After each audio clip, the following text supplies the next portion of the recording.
Good morning, नमस्कार, सुप्रभात। आप देख रहे हैं न्यूज 18 राजस्थान। मैं हूं आपके साथ मनोराज सक्सेना। अगले आधे घंटे तमाम वो खबरें आपको बताने वाले हैं जो रखती आंच से सरोकार और बनेंगी आज की बड़ी सुर्खियां।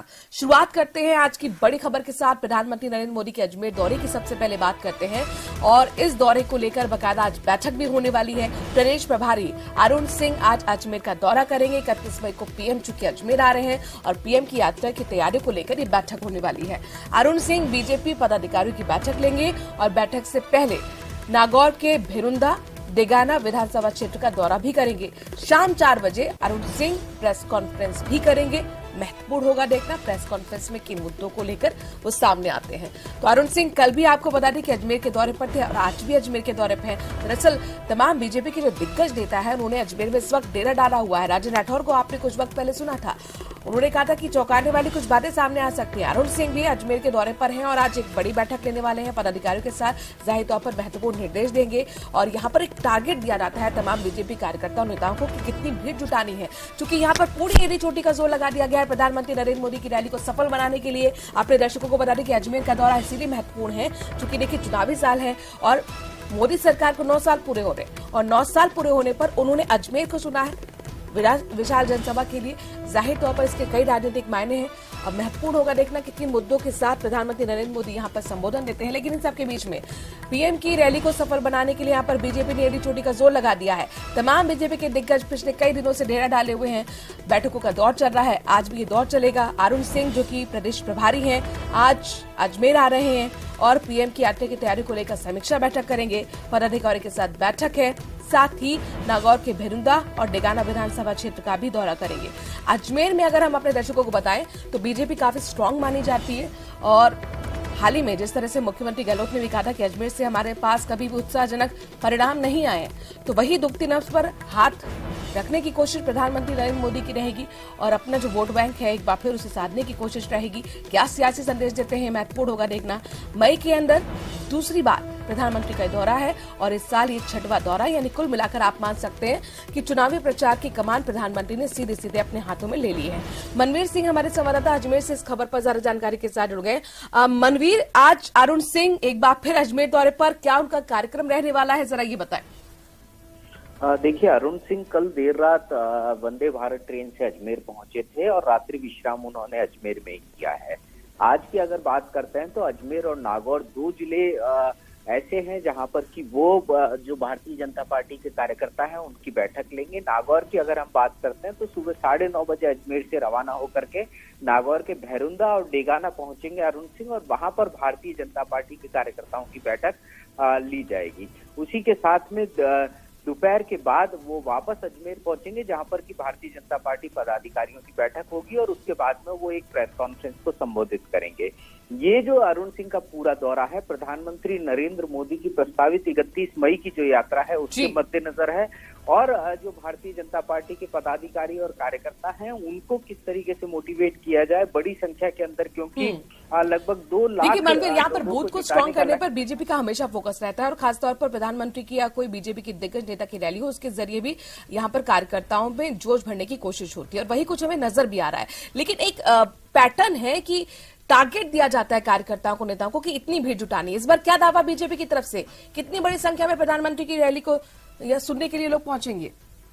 देखिए, भारतीय जनता पार्टी ने तय किया है कि अजमेर की कायड़ विश्राम स्थली पर जो प्रधानमंत्री की रैली होने जा रही है उसमें लगभग 2 लाख से अधिक लोग जुटे, उसकी जो तैयारियां हैं वो की जा रही हैं।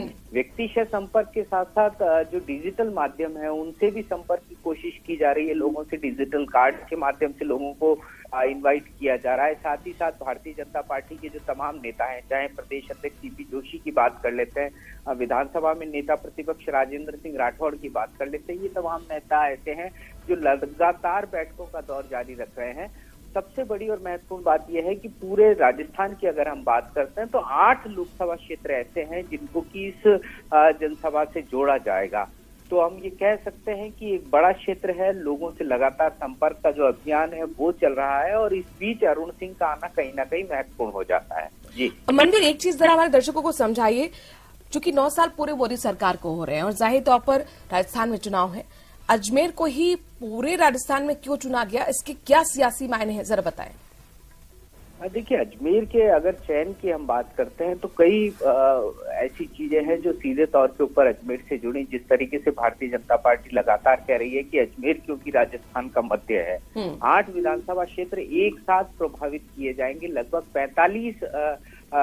8 लोकसभा क्षेत्रों की 45 विधानसभा सीटें हैं जहां पर की सीधा प्रभाव जाएगा इस जनसभा के माध्यम से। तो एक बड़ा राजनीतिक संकेत यहाँ से ठीक, यानी कुल मिलाकर 45 विधानसभा सीटों पर साधने की कोशिश इस रैली के जरिए प्रधानमंत्री की होगी। शुक्रिया मनवीर, तमाम जानकारी विस्तार से हम तक पहुंचाने के लिए।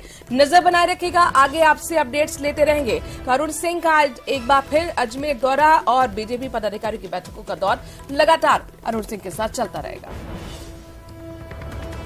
और महत्वपूर्ण खबर अपने दर्शकों को दे रही कि एजी मसीह राजस्थान हाईकोर्ट के नए चीफ जस्टिस बन गए हैं। राजस्थान हाईकोर्ट के नए चीफ जस्टिस एजी मसीह केंद्र ने अधिसूचना बकायदा जारी की है और राष्ट्रपति कार्यालय से नियुक्ति वारंट भी जारी कर दिया गया है।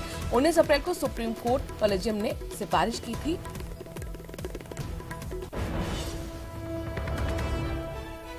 तो एजी मसीह राजस्थान हाईकोर्ट के नए सीजे, राजस्थान हाईकोर्ट के नए चीफ जस्टिस एजी मसीह केंद्र ने दरअसल इसको लेकर अधिसूचना भी जारी कर दी है, जो आपके टीवी स्क्रीन पर दिख रही है। राष्ट्रपति कार्यालय से ये नियुक्ति वारंट जारी हुआ है। 19 अप्रैल को सुप्रीम कोर्ट कॉलेजियम ने एजी मसीह को लेकर सिफारिश की थी।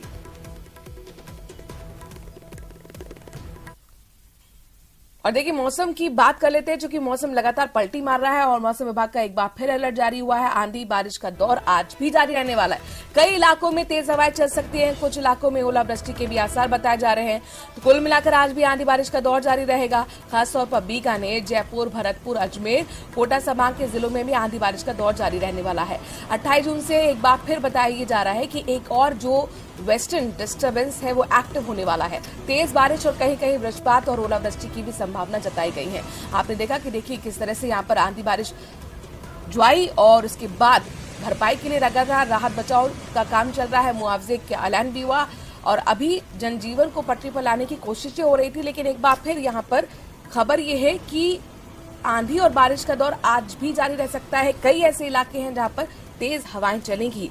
बीकानेर, जयपुर, भरतपुर, अजमेर और कोटा संभाग के कई जिलों में बताया जा रहा है कि आंधी बारिश होगी। ओलावृष्टि की भी संभावनाएं जताई गई हैं।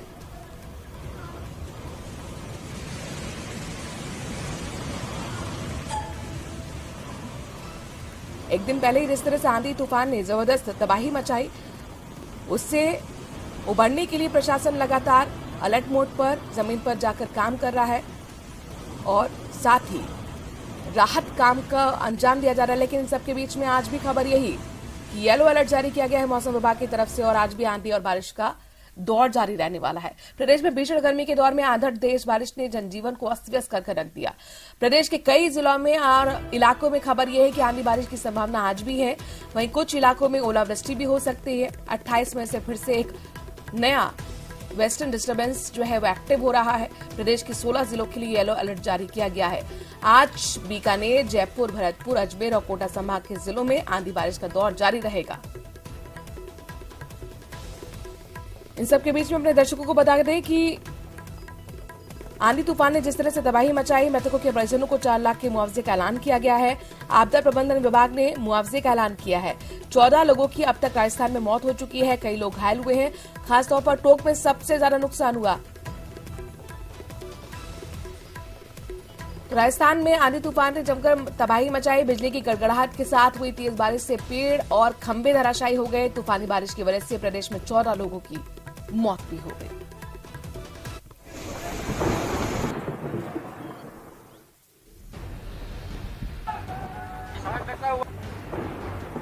तूफानी बारिश ने मचाई तबाही।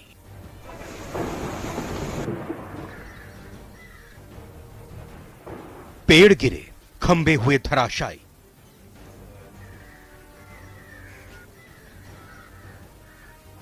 आशियाने उजड़े, 14 की मौत। बारिश और ओलावृष्टि के कारण कई जिलों में सड़कें धंसने की भी खबरें हैं। अचानक मौसम में हुए इस बदलाव से प्रदेश का तापमान 10 डिग्री तक नीचे गिर गया। मौसम विभाग के मुताबिक 28 मई से नया वेस्टर्न डिस्टर्बेंस एक्टिव हो रहा है। प्रदेशवासियों को अगले 7 दिनों तक भीषण गर्मी से राहत मिल सकती है, लेकिन बदलते मौसम के बीच अलर्ट रहने को भी कहा जा रहा है।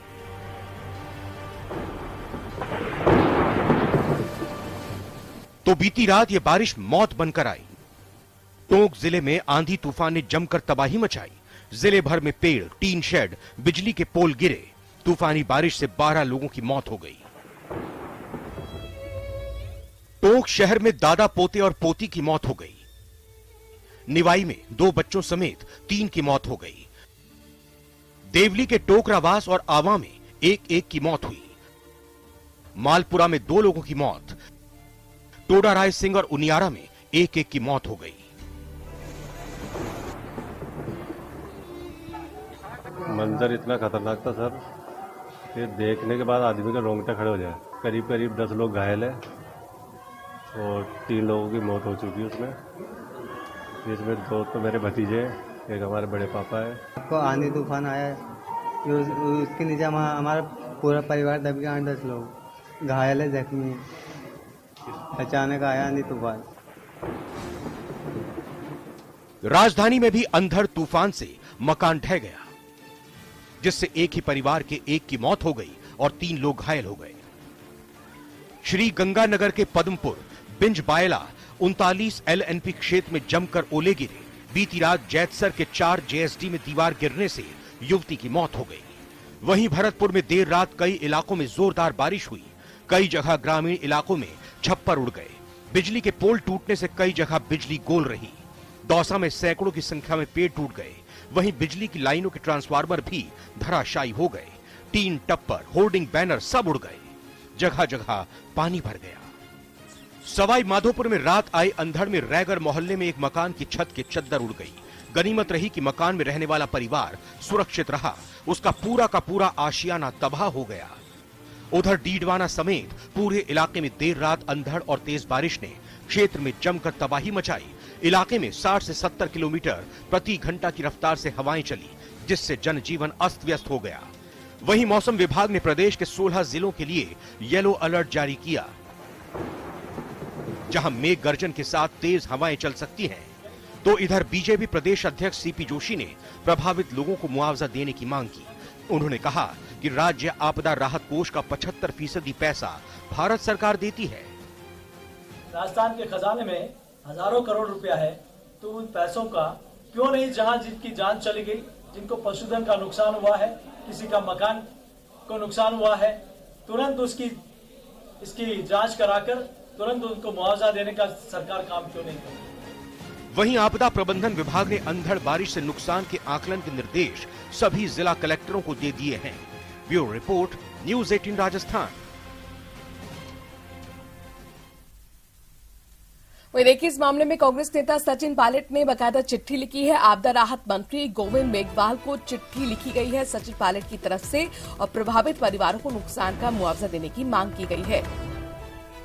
ये चिट्ठी की प्रति आपके टीवी स्क्रीन पर सचिन पायलट की तरफ से ये चिट्ठी लिखी गई है। जिस तरह से आंधी तूफान ने तबाही मचाई, उसी को लेकर चिट्ठी लिखी गई है। आपदा राहत मंत्री गोविंद मेघवाल को चिट्ठी लिखकर कहा गया है कि प्रभावित परिवारों को नुकसान का मुआवजा दिया जाए।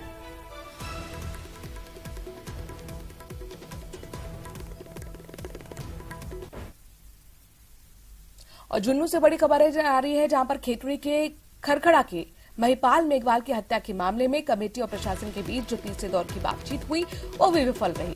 वार्ता में 6 सूत्री मांगों को लेकर अब तक सहमति नहीं बन पाई है। खेतड़ी के अस्पताल में परिजनों का और ग्रामीणों का धरना चल रहा है। 2 दिन से खेतड़ी अस्पताल की मोर्चरी में मृतक महिपाल का शव रखा हुआ है। 6 सूत्री मांगों को लेकर परिजन अभी भी अड़े हुए हैं और मृतक का शव उठाने से इनकार।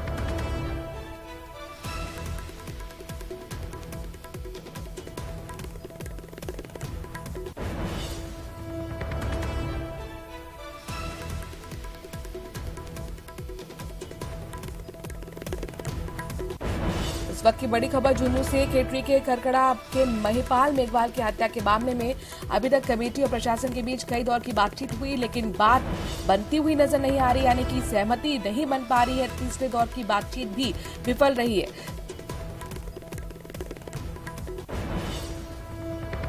कृष्ण सिंह शेखावत हमारे संवाददाता झुन्नू से इस बड़ी खबर पर जुड़ गए हैं। कृष्ण, आखिरकार क्या वजह है, क्यों प्रशासन समझाइश नहीं कर पा रहा और अब क्या लग रहा है कि बातचीत अब बनती हुई नजर आ रही है? क्या आज भी बातचीत होगी या नहीं? जी मैं आपको बता दूं कि अब तक जो है वो 3 दौर की वार्ता हो चुकी है और 3 दौर की जो वार्ता है वो बेनतीजा रही है। वहीं इसमें जो इनकी जो 6 सूत्री मांग है उससे एक मांग में आरोपियों की गिरफ्तारी की मांग भी है। तो वहीं जो देर शाम को है जो केतकी नगर पुलिस ने है वो 3 आरोपियों को डिटेन किया है और तीनों आरोपियों से पूछताछ की जा रही है। वहीं इनकी 6 सूत्री मांगे हैं। 6 सूत्री मांगों में एक तो मुख्य मांग है वो कि आसिफ को सरकारी नौकरी, वहीं 1 करोड़ का मुआवजा, आरोपियों की तुरंत गिरफ्तारी और जो इस मामले में जो लापरवाह अधिकारी रहे हैं उन पर कार्रवाई सहित जो 6 सूत्री मांगे हैं उनको लेकर परिजन और जो ग्रामीण है वो धरने पर बैठे हैं। और ये इस पूरे घटनाक्रम में है वो 3 दौर की वार्ता अब तक हो चुकी है और तीनों दौर की वो जो वार्ता है वो बेनतीजा रही है। और जो मांगों को लेकर परिजन है वो तीसरे दिन भी धरने पर बैठे हुए हैं। और जो मृतक महिपाल मेघवाल का शव है वो केतली अस्पताल की मोर्चरी में रखा हुआ है। जी कृष्ण, लेकिन यहाँ पर अब प्रशासन क्या सोच रहा है? चूंकि 3 दिन का वक्त हो चुका है और 2 दिन का वक्त हो चुका है, 3 दौर की बातचीत हो चुकी है, तो आखिरकार ये कब तक धरना चलता रहेगा? कोई यहाँ पर तोड़ निकालने की कोशिश प्रशासन की तरफ से? प्रशासन की ओर से जब भी वार्ता के लिए बुलाया जा रहा है, प्रशासन की ओर से प्रतिनिधि मंडल से वार्ता के लिए जो अधिकारी हैं वो जा रहे हैं। देर शाम को भी एएसपी डॉक्टर तेजपाल सिंह है वो और झुंझुनू एडीएम जेपी गौड़ है वो वार्ता के लिए गए थे और उन्होंने बताया था कि आपकी जो एक मुख्य मांग है कि आरोपियों की त्वरित गिरफ्तारी हो। तो इस मामले में 3 आरोपियों की गिरफ्तारी हो चुकी है। वो भी उन्होंने जो उनका प्रतिनिधि मंडल है उनसे साझा किया था। मगर जो इनकी जो मांग है कि 1 करोड़ का मुआवजा और आश्रित को नौकरी, तो जाहिर तौर पर इन मुद्दों को लेकर अभी भी सहमति बनना बाकी है। कृष्ण, नजर बनाए रखिएगा। शुक्रिया तमाम जानकारी हम तक पहुंचाने के लिए। और श्रीगंगानगर से बड़ी खबर, एलएनपी संघर्ष समिति का धरना इस वक्त भी जारी है। 14 दिन से लगातार किसान धरना दे रहे हैं। किसानों ने धरना स्थल पर एक बार फिर रात गुजारी। खराब मौसम में धरना स्थल पर भी डटे रहे किसान। 5 नंबर माइनर के बैट लेवल को सही करने की मांग को लेकर पिछले 14 दिन से किसानों का धरना चल रहा है। और देखिए, आंधी तूफान का दौर जिस तरह से 2 दिन से चल रहा है, बावजूद इसके किसानों ने धरना स्थल पर ही अपनी रात गुजारी है। और उनका कहना है कि जब तक उनकी मांग पूरी नहीं होगी, 5 नंबर माइनर के बैट लेवल को सही नहीं किया जाएगा, तब तक वो धरना खत्म नहीं करेंगे। हमारी समस्या दूर करो, दूर करो, दूर करो हमारी आवाज। और प्रदेश में होने वाले तमाम मुद्दों को लेकर हम अपने दर्शकों को बताते रहते हैं। वहीं अपने दर्शकों को बता दें कि नया संसद भवन एक भारत श्रेष्ठ और भारत की भावना की आत्मसात करता है। अधिकारियों के मुताबिक सागौन की लकड़ी नागपुर से मंगवाई गई है, जबकि बलुआ सरमथुरा राजस्थान से खरीदा गया है। नए भवन में फर्श लगाने के लिए कालीन उत्तर प्रदेश के मिर्जापुर से मंगवाया गया है और बांस की लकड़ी का फर्श अगरतला त्रिपुरा से लाया गया है। राजनगर राजस्थान और नोएडा से स्टोन वाली वर्क्स मिले हैं। साथ ही अशोक प्रतीक के निर्माण में शामिल सामग्री औरंगाबाद, महाराष्ट्र और जयपुर से लिया गया है। जबकि अपने दर्शकों को बता दें कि अशोक चक्र इंदौर और मध्य प्रदेश से लाया गया है। अधिग्रहित कुछ फर्नीचर मुंबई से खरीदे गए। लाखा जैसलमेर से ग्रेनाइट मिला। अंबाजी सफेद संगमरमर अंबाजी राजस्थान से खरीदा गया और केसरिया ग्रीन स्टोन उदयपुर से मंगवाया गया है।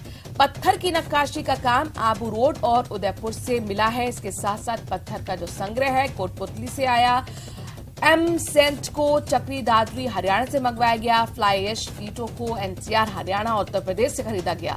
पीतल का काम और प्री कास्ट ट्रेंच अहमदाबाद से मिला है। जबकि लोकसभा और राज्यसभा की फ्लोर सीलिंग स्टील संरचनाएं केंद्र शासित प्रदेश दमन और दीव से आई हैं। प्रधानमंत्री मोदी 28 मई को नए संसद भवन को राष्ट्र को समर्पित करेंगे। एक भारत श्रेष्ठ भारत की तर्ज पर नया संसद भवन बनकर तैयार है।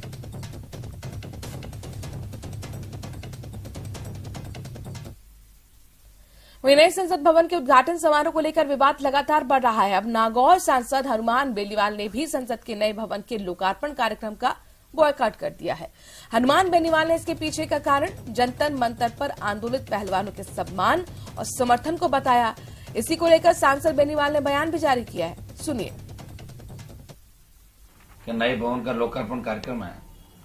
सदन में राष्ट्रीय लोकतांत्रिक पार्टी का नेतृत्व करने तथा राष्ट्रीय लोकतांत्रिक पार्टी के प्रतिनिधि के रूप में मुझे भी देश की सरकार ने इस कार्यक्रम में आमंत्रण दिया गया, लेकिन मुझे अफसोस के साथ कहना पड़ रहा है कि आज हमारे देश के नामी पहलवान जिन्होंने अंतर्राष्ट्रीय मंच पर भारत का नाम रोशन किया और पद्म अवार्ड और अर्जुन अवार्ड जैसे महत्वपूर्ण सम्मानों से उन्हें सरकारों ने नवाजा है, लेकिन उन्हें मजबूरन विगत 35 दिनों से देश की राजधानी में धरना देना पड़ रहा है जंतर मंतर पे, क्योंकि पूरी सरकार एक बाहुबली सांसद के आगे नतमस्तक है। और दौसा से बड़ी खबर आ रही है। सियालदे अजमेर ट्रेन में बम की सूचना मिली, जिससे हड़कंप मच गया। ट्रेन के टीसी ने बाकायदा रेलवे कंट्रोल रूम को जानकारी दी। एक पैसेंजर ने दरअसल ट्रेन में बम होने की बात कही थी। बिना स्टॉपेज के ट्रेन को बांदीकुई जंक्शन पर रोका गया। ट्रेन की गहन जांच पड़ताल के बाद एक बार फिर ट्रेन को रवाना किया गया। इन सबके बीच में सूचना देने वाले को जीआरपी ने हिरासत में लिया है।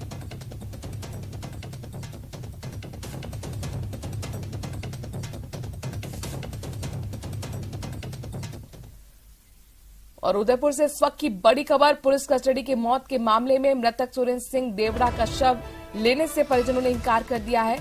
राजपूत करनी सेना के कार्यकर्ता भी साथ मौजूद रहे। गोंगुदा में पुलिस के साथ समझौता हुआ जो रद्द कर दिया गया। पोस्टमार्टम के दौरान चोट के निशानों की जानकारी छिपाने का आरोप लगाया जा रहा है। डॉक्टर्स पर भी मिलीभगत के आरोप यहां पर धरने पर बैठे लोग लगा रहे। 50 लाख मुआवजा सरकारी नौकरी की मांग को लेकर बाकायदा प्रशासन को लेटर भी लिखा गया है। एसएचओ सहित 5 पुलिसकर्मी सस्पेंड किए गए थे। पूरे थाने को लाइन हाजिर किया गया था। उसके बावजूद शव लेने से अब यहां पर प्रदर्शनकारियों का इनकार। जिला कलेक्टर पर आज भी बताया जा रहा है कि प्रदर्शन हो सकता है।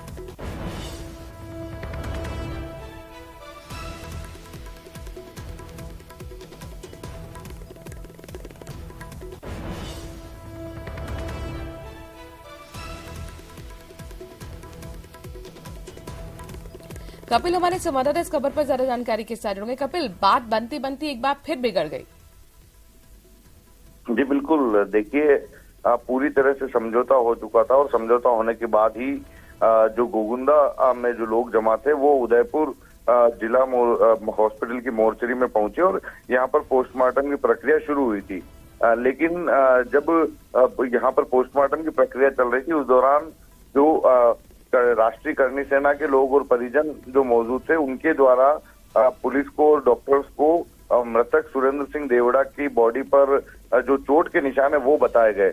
अब ये आरोप लगाया जा रहा है कि जो चोट के निशान थे उन्हें कागजों पर अंकित नहीं कर रहे थे और ये मिलीभगत पुलिस और डॉक्टर्स दोनों की होने के आरोप जो है वो लगाए गए। इसके बाद में शव लेने से मना कर दिया परिजनों ने। देर शाम को श्री राजपूत करनी सुखदेव सिंह गोगामेड़ी ने सोशल मीडिया पर भी एक वीडियो वायरल किया जिसमें उन्होंने अपने राजपूत समाज के लोगों से एकजुट होकर सड़क पर उतरने की अपील की। तो ये माना जा रहा है कि आज जिला कलेक्ट्री पर बड़ा प्रदर्शन हो सकता है। फिलहाल परिजनों द्वारा शव नहीं लिया गया है। शव इस समय भी एमबी हॉस्पिटल की मोर्चरी में रखा हुआ है, जबकि उससे पहले समझौता हो चुका था। पूरे थाने को लाइन हाजिर कर दिया। एसएचओ सहित 5 पुलिस वाले सस्पेंड कर दिए। मुआवजे और सरकारी नौकरी राज्य सरकार को लिख दिया था, लेकिन इस समझौते को उदयपुर आने के बाद में निरस्त कर दिया गया। जी शुक्रिया कपिल, नजर बनाए रखिएगा, आगे आपसे अपडेट्स लेते रहेंगे। तो जिला कलेक्टर पर आज भी प्रदर्शन की संभावना जताई जा रही है, यानी कुल मिलाकर ये मामला तूल पकड़ता हुआ नजर आ रहा है।